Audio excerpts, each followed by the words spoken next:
Lahat ng nangyayari may dahilan. Hindi po ito coincidence lamang. May dahilan po kung bakit naririnig nyo ako ngayon. May dahilan din kung bakit napapanood nyo ang video na ito ngayon. Marahil dinala ka rito ng pananampalataya mo sa mahal na poong Jesus Nazareno, o marahil din naman na dinala ka dito ng curiosity mo, o pwede rin naman na dinala ka dito ng anxiety mo o ng depression mo. Kaya naghahanap ka ng kwentong Nazareno, o kaya naman naghahanap ka ng mapapakinggan na somehow makakatulong sa iyo, makakatulong sa anxiety mo. Ngayon naman, kung ikaw ay isang deboto, posible na gusto mo lang talaga makarinig ng kwentong tungkol sa mahal na Senyor. Pero kung sumakto lamang tong video na to na nakita nyo sa newsfeed nyo, sa internet, sa YouTube, sa Facebook, o kaya baka may nag-send sa'yo, gusto ko lang sabihin sa iyo na hindi yun coincidence. Hindi yun nagkataon lamang, dahil lahat ng nangyayari may dahilan. Lahat ng nangyayari ay planado na ng mahal na poong Jesus Nazareno. Magandang araw po. Ako po ay nag-share ng kwentong Nazareno tuwing Biyernes, araw ng mahal na poong Jesus Nazareno, para kahit papano mapakilala ko sa inyo, mahal na Senyor, gamit ang mga kwentong Nazareno na mula mismo sa personal na experience, mula rin sa mga experience ng ibang tao, mula rin sa mga kwento ng ibang tao, at mga kwento mula mismo sa Biblia. Mga kwentong Nazareno na kung saan damang-dama ko yung pagmamahal ng ating Panginoon. Bukod doon, gusto ko rin po maka-inspire, maka-motivate, lalong-lalo na sa mga gutom na gutom sa inspirasyon, sa mga lugmok na naghahanap ng sign mula kay Lord. Ang video po na to ay magsisilbing sign sana. At ito ay sa sentro lamang sa mahal na poong Jesus Nazareno. Kaya boses ko lamang po yung maririnig nyo, at gamit din yung mga videos na kinuha ko mismo kapag ako ay namamanata at bumibisita sa Basilica Menor at Pambansang Dambana ni Jesus Nazareno, o mas kilala natin sa tawag na Quiapo Church o Simbahan ng Quiapo, na bukas 24/7, umaga, gabi, hapon, madaling araw, hating gabi. Bukas po ang Simbahan ng Quiapo para sa lahat ng deboto at lahat ng hindi deboto. Pasok lamang po kayo kung gusto nyong makausap ang mahal na Senyor, gusto nyo magdasal, gusto nyo ng kapayapaan, gusto nyo ng wisdom, ng lakas ng loob, strength sa pang-araw-araw, huwag po kayo mahiya. Pumasok at lumapit sa mahal na Senyor. Ang gusto ko pong ikwento sa araw na ito at sa Biyernes na ito ay hango sa Isaiah chapter 41 verse 10 na nagsasabing, "Do not fear, for I am with you. Do not be afraid, for I am your God. I will strengthen you. I will help you. I will hold on to you with my righteous right hand."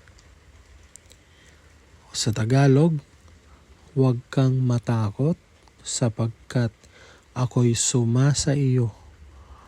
Huwag kang manglupaypay sapagkat ako'y iyong Diyos. Aking palalakasin ka, oo, aking tutulungan ka, oo, aking aalalayan ka ng kanang kamay ng aking katwiran.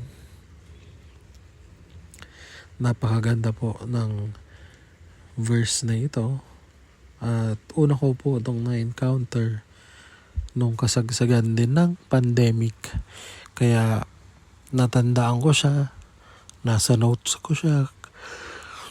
Kasi very significant yung effect niya sa akin ng mga panahon na hindi mo na alam kung anong sunod na mangyayari.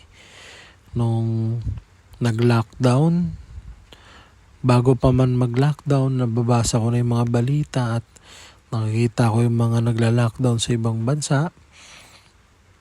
Merong isang instance na yung sinahod ko ay pinang-grocery ko, binili ko sa palengke kasi natakot ako sa totoo lang kasi na baka hindi kami prepared, baka ang mangyari magkaubusan ng mga stocks, wala kaming makain. So yun yung mga unang pumasok sa isipan ko nung pandemic. At awa naman ng Diyos kasi marami naman tayo nakasurvive. Nakakalungkot kasi marami ring nawala. Pero nung mga panahon na yun, aminado ako na nakaramdam talaga ako ng matinding takot na ang naisip ko ay parang katapusan na yata. Kaya excuse me. Kaya naman nakakatuwa rin kasi naririnig niyo ako ngayon na nagsishare, nagpapatotoo sa pag-ibig at sa bigay ng mahal na pong Jesus Nazareno na kaligtasan, hindi lang sa akin, kundi sa aking buong pamilya. At for sure, hindi lang naman ako ang naka-experience ng mga challenges ng mga panahon na yun. Nung sa kasamaang palad, nawala ng trabaho yung aking kapatid, yung aking kuya na nag-work sa China. Alam naman natin na doon nang galing yung virus. Sakto, Chinese New Year, umuwi siya dito para magbakasyon. Kaya lang, nag-lockdown bigla. Hindi na siya nakabalik. At isa rin yun sa nakakalungkot. Kasi halos lahat naman sa atin gustong swertehin makapag-abroad. Kaya naman pag iniisip ko rin na ang hirap nang makapag-abroad, may mga goals ka sa buhay, tapos ganun ba ang nangyari? Buti na lang single siya, walang asawa at anak. Kundi siguro lalo pa naging mas mahirap kung dahil meron tayong mga nababalitaan, mga nakikita na ganun ang nangyari. May napanood ako nung isang araw na isang tatay na nanalo sa game show. Nakwento niya yung nangyari nung pandemic. Isa siyang teacher, pero since nga nung pandemic, nagka-layoff, nakakasama siya sa mga na-layoff. Pero may mga anak siya, may 3 siyang anak. Napilitan siya mag-construction worker. Kahit isa siyang licensed teacher. Maitawid lang yung mga gastusin, maitawid lang yung mga pangangailangan ng kanyang buong pamilya. So, for sure, maraming makaka-relate. Marami talagang nahirapan nung pandemic. Lalo na nung mga simula pa lamang. Maraming challenges, maraming setbacks, maraming issues, maraming rejection. At yung kaibigan ko, meron siyang tinuro sa akin na meron daw 2 klase ng challenges. So yung una, challenges na hindi natin kaya. Ito yung mga challenges na exciting kasi walang ibang pwedeng kumilos kung hindi si Lord. Kaya wala kang ibang kakapitan kung hindi si Lord lamang. Dito mo masasabi na talagang buhay at totoo ang Diyos. Yung pangalawa naman, yung challenges na kaya natin basta kasama natin si Lord. So, binigyan tayo ng Diyos ng talento, ng kakayahan, ng karunungan, ng oras, at otoridad para sa mga bagay-bagay na gusto niyang ang tawag dito? Yung mga utos niya, no? Di ba? Yung mga alagaan, yung mga kanyang mga nilikha, lahat ng living things, environment, mga ganon. At kailangan mag-practice tayo ng faith para sa Kanya. Doon naman na-exercise natin yung partnership with the Holy Spirit. So God has given us the talent, the skills, wisdom, clarity, time, and authority to do the things that He wants us to do for His glory and to practice our faith in Him. So yan ay 2 klase ng challenges. At sino bang walang challenge sa buhay? Lahat naman meron. Sino bang walang pagsubok sa buhay? Lahat naman meron. So, depende nga lang kung paano natin titingnan yung bawat dumadating na challenges sa buhay natin. Kung hindi ka optimistic, madali kang madedepress. Pero kung ikaw naman ay positive thinker, optimistic, mas makakakuha ka ng mga reasons para mabuhay, para to keep moving forward, para humakbang ng humakbang tungo sa kaunlaran ba.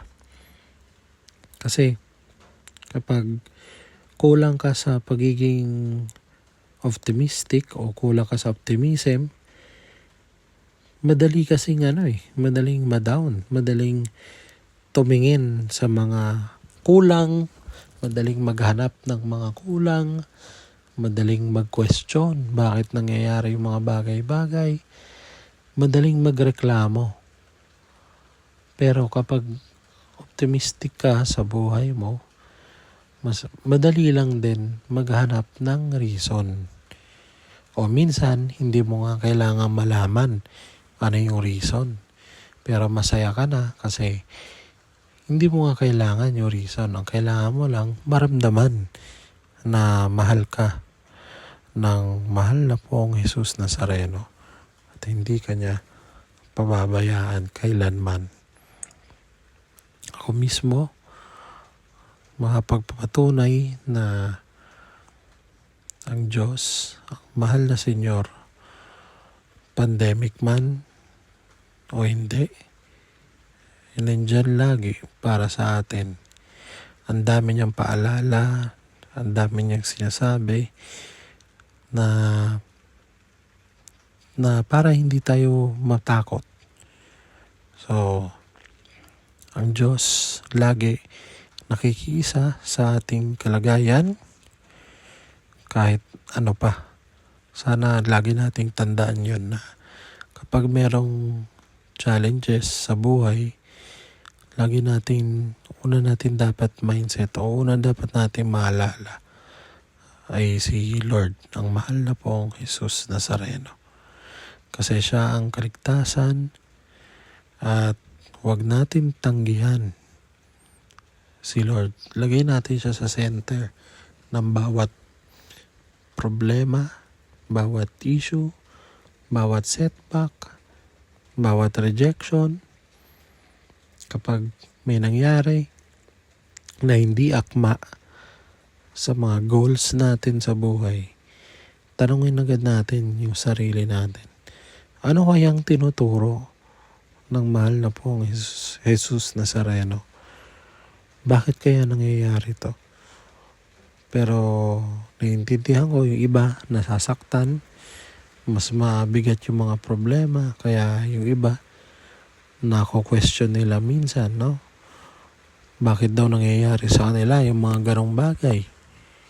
Bakit daw nangyayari sa pamilya nila yon? Bakit sila nagkakasakit? Pero lahat ng nangyayari, merong dahilan. Kagaya nga ng kinuwento ko dun sa huling episode, yung burnt toast theory, yung nasunog na tinapay, lahat lagi may rason. Lahat ng nangyayari may reason. Lahat may dahilan.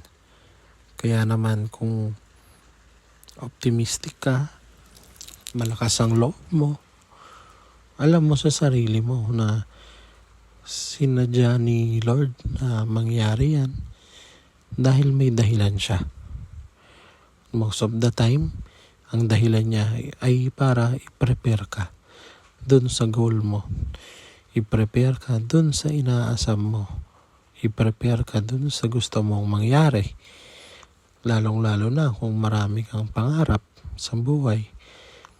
So, kapag nagdasal ka, isipin mo na agad lagi na i-grant yan sa iyo ni Lord. Bibigay niya sa sarili niyang timing. Bibigay niya kung kailan deserve mo na.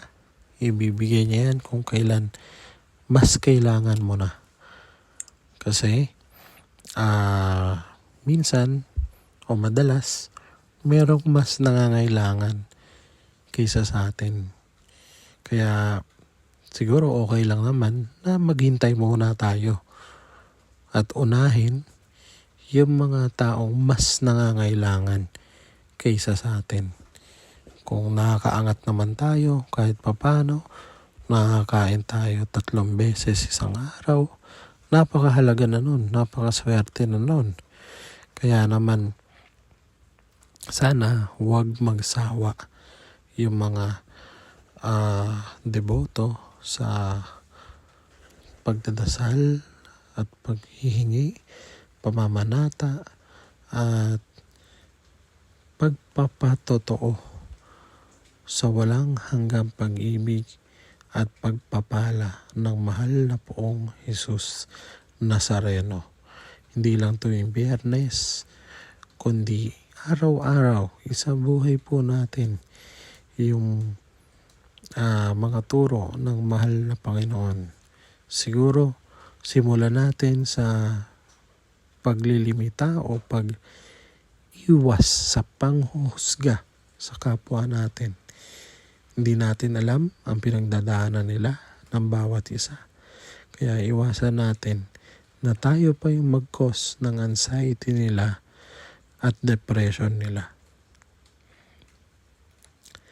So dito na po nagtatapos ang episode na ito. Sana po suportahan niyo po yung mga susunod pa na episodes dahil gusto ko pong mag-upload lagi tuwing Biyernes, araw ng mahal na pong Jesus Nazareno.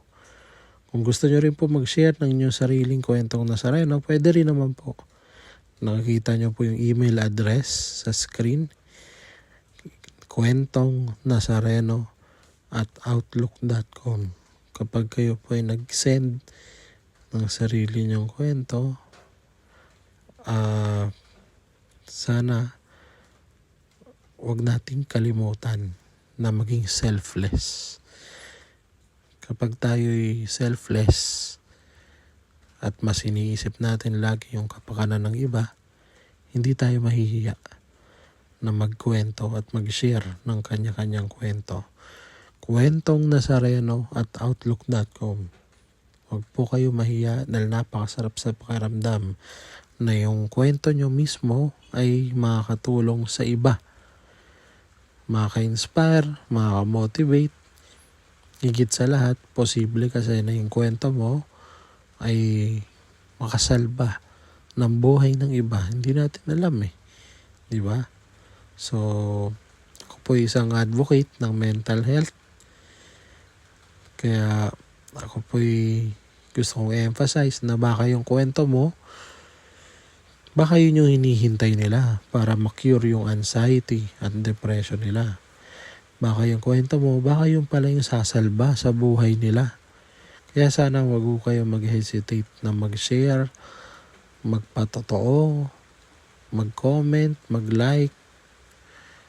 Sana huwag niyong pabayaan ang mga ibang tao. Kaya yung mga may anxieties, depress, tulungan po natin sila sa pamamagitan ng pananampalataya natin kay Lord, ang mahal na pong Jesus Nazareno. Pwede rin naman kung meron po kayong kilala na tingin nyo nangangailangan makarinig ng mga gantong klaseng kwento. Maaari nyo pong i-share ang video na ito. Wala po sa akin problema kung gusto nyong i-download at i-re-upload sa sarili ninyong channel. Wala pong problema. Ang mas importante po sa akin ay mas marami tayong maabot na audience, mga netizens na mas nangangailangan. Muli, maraming salamat po. Huwag po kalimutang mag-like, comment, share, and subscribe. Lahat ng nangyayari may dahilan. Lagi po nating tatandaan yan. Mahal na po ang Jesus Nazareno, habang buhay ako magpapatotoo sa walang hanggang pag-ibig at pagpapala mo. Amen. Amen.